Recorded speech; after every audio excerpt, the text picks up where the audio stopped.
Thank you to Ida Ash, otherwise known as JCBK, Zavo, and probably others for requesting this episode. Welcome to Conlang Critic, the show that gets facts wrong about your favorite conlang. I'm Misali, and in this episode, well, you know what Zese?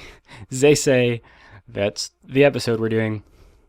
Zese was created in 2015 by Jack Eisenmann, who you might remember as the Vaudeville guy from episode 3. The goal of Zese is to, quote, balance minimalism and efficiency. It was based on several of Eisenmann's other languages, which he helpfully explains in this chart. It's kind of concerning from the get-go knowing that Vaudeville, which has been listed as the worst interlang reviewed on this show for an entire year, was one of the main inspirations for Zese. Needless to say, my expectations aren't the highest they've ever been. But putting all that aside, let's take a look at the phonology. Zese's consonants are ba, da, ga, pa, ta, ka, za, sa. This inventory is small, even smaller than Togipona's, but that doesn't make it good. For example, there aren't any nasals, even though ma is literally the single most common sound cross-linguistically. Within a rounding error, literally everyone can pronounce it. And even though Zese lacks sounds that are extremely common, it also makes some pretty uncommon distinctions. The most notable being between sa and za, a distinction absent from major world languages like Mandarin, Spanish, and Bengali, not to mention languages like Tamil that don't have any sort of voiciness distinction at all. Zese's vowels are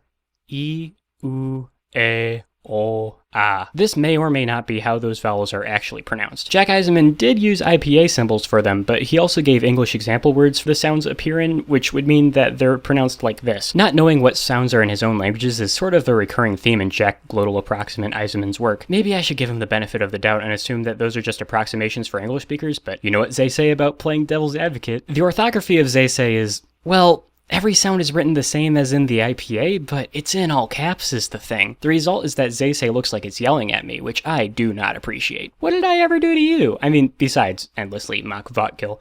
Okay, maybe I do deserve to get yelled at for that just a little. For some reason, there's also two words that get written with punctuation, kita and kidu. We'll get back to those later, but for now all that matters is that they're dumb and I hate them. In addition to the Latin alphabet, Zese can be written with a conscript made by Eisenmann himself. All the graphemes are made of simple lines, which is a huge aesthetic improvement over Vaudeville's base 4 Minecraft optimized grayscale thing. However, it does this weird thing where every grapheme for a vowel can also represent a consonant, which might sound like an objectively bad idea, but it doesn't lead to any ambiguity thanks to the syllable structure. So instead of being objectively bad, it's just subjectively bad. See, every syllable is one consonant and one vowel. This means that the words don't have any consonant clusters whatsoever. On one hand, this is really good because the CV syllable structure is the only one you can guarantee your speakers will be able to pronounce. The thing is, every word is exactly 2 syllables long, which means that everything feels samey and really monotonous. It's very easy to get lost in blocks of text. The only exceptions to this are loanwords, which sound different from everything else because they're straight up English words. How am I even supposed to pronounce that? Is it just how it's pronounced in English? If so, why loan from English specifically? And how would you write that if you're not using the Latin alphabet? Zese's script doesn't have letters that would correspond to H, N, or R, so you just wouldn't be able to. And you know what Zese say about languages with no repair strategies? The vocabulary is small at 275 words. From a minimalist standpoint, this is an improvement over Vaudeville, which has either 600 or 609 words depending on how good you are at counting. But it still has the problem of not knowing what words are necessary. Of course, bag and container are separate words, but arm and neck are the same. Of course, Zese was made years after Vaudeville, which means Eisenmann was able to learn from his foolish beginner's mistakes. For example, Vaudeville completely lacks third-person pronouns, which is ridiculous and not something you would ever do twice. So in Zese, the third-person pronouns are also completely absent. There just aren't any.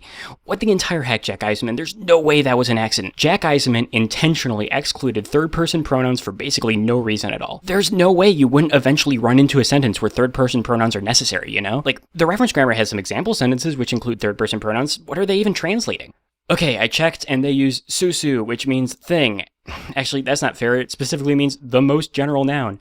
Hey, Jack, do you know what the most general type of noun is? It's called a heckin' pronoun, you goofus. Zese's grammar claims to be simple, which is a pretty generous description. It certainly is consistent with how its grammar works, but that results in constructions that aren't very languagey.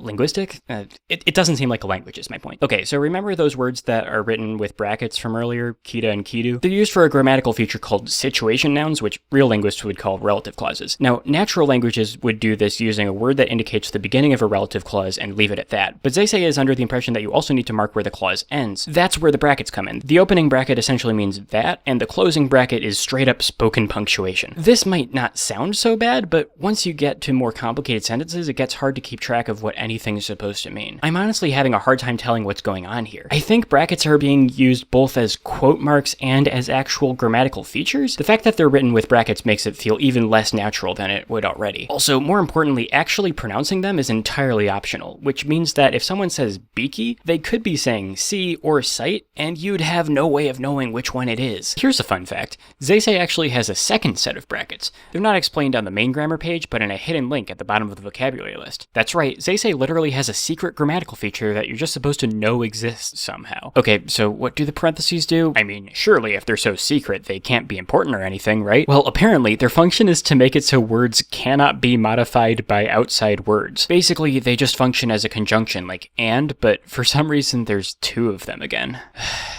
You know what, Zese? I don't think you're even trying to act like a language. It's like you're a programming language that murdered a spoken language and is wearing its skin. All in all, Zese isn't a good language. Nothing about it feels like how languages feel. Zese tries to be logical and produces unintuitive nonsense. It isn't minimalist and it certainly isn't efficient. That in mind, I'd say that I like Zese more than I like Votgil, but not as much as I like Interlingua, making it the 11th best Interling reviewed so far. Thanks for watching, and I'll see you next time, where I'll be reviewing Futurese. Votgil. I'm a bit